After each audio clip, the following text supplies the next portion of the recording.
And now it is time for part 2 of Professor Victor Singing Eagles, Sisseton Wahpeton College English Composition 1 class. Are you ready? Let's get started. Howdy, howdy, howdy. It's me again. Last time we were talking about logic.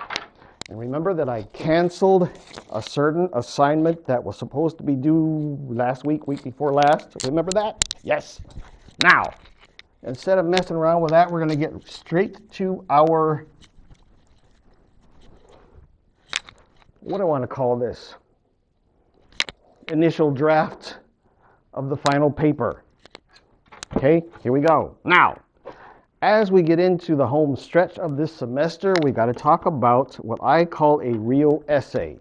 I got a problem, you see, is that too many professors and teachers, or whatever you want to call them, misuse this term E-S-S-A-Y,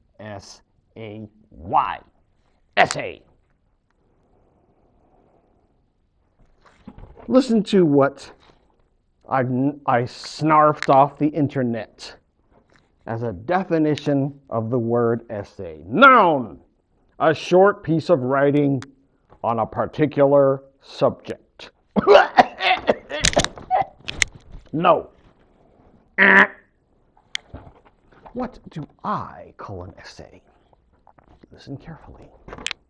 An essay is a concise, communicative writing on a specific topic designed to attract the interest of, inform, and persuade a specific readership.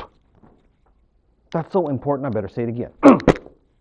An essay is a concise, communicative writing on a specific topic which is designed to attract the attention, inform, and persuade a specific readership. Got it? We'll talk about this in a second. First, I got to explain to you why I don't like the original or the standard, the bandwagon definition of essay. Why? It's because I know the history of the word. This word essay comes from French, and I cannot pronounce French, so bear with me. And I'm probably spelling it wrong too. It comes from the French word essayer or essayer, whatever. See, there was a fella who was wandering around in the late, I want to say, 16th century. His name was Michel de Montaigne. Wow, I don't even need to look at my notes about this, because I already remember this stuff. Montaigne. I can't pronounce French. Michel de Montaigne was a bit of a scatterbrain, just like me. And because he wanted to keep his thoughts organized, he'd be walking around, he'd keep in his little vest pocket. I gotta take this off, it's too hot in here anyway. It's getting hot. In his little vest pocket, he had a little book.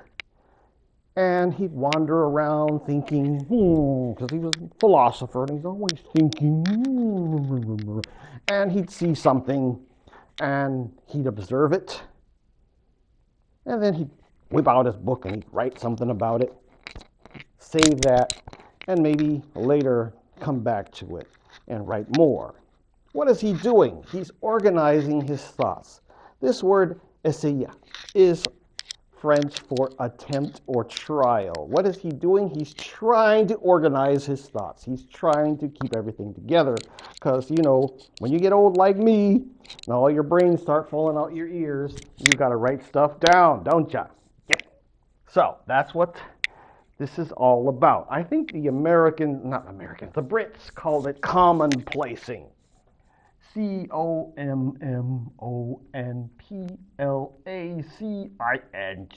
commonplacing. Commonplacing. Pretty much what Michel de Montaigne and a lot of the Europeans were doing was they were keeping journals. So let's write this out for a second. Gotta do this quick because I'm already running out of time. I might have to make 3 episodes of this. So, step 1, observe. Step 2, comment on the observation. And step 3, revisit and reflect. Revisit and recommend. Make recommendations. I'll just put recommend. Commend. So, say for example, I observe walking across campus that there's too much snow on the trails out there where the students have to walk to class. So I whip out my little book and I put in my notebook, today as I was walking across campus, I saw that there's lots of slippery areas in the sidewalk and there's big piles of snow. I think this really sucks. You know, we gotta step up our game here at Sisseton College. And my recommendation is that we either add more salt or plow the roads with the shovel the snow better than what we've been doing. That's a simple one, right? Yeah, we can agree with that. Sure we can. So that is the European version of what an essay, the old way of writing an essay is. Now, we got to add more to it. I'm going to grab my blue marker, which I left over here. There we go. Because we added some stuff. Remember what I told you about Aristotle?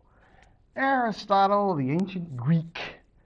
We're going to marry Michel de Montaigne with Aristotle.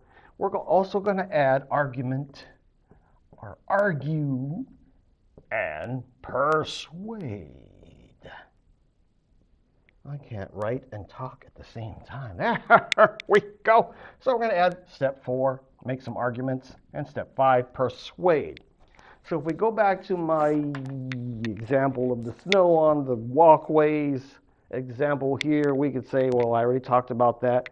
Described what I saw, made some comments on it, it really sucks.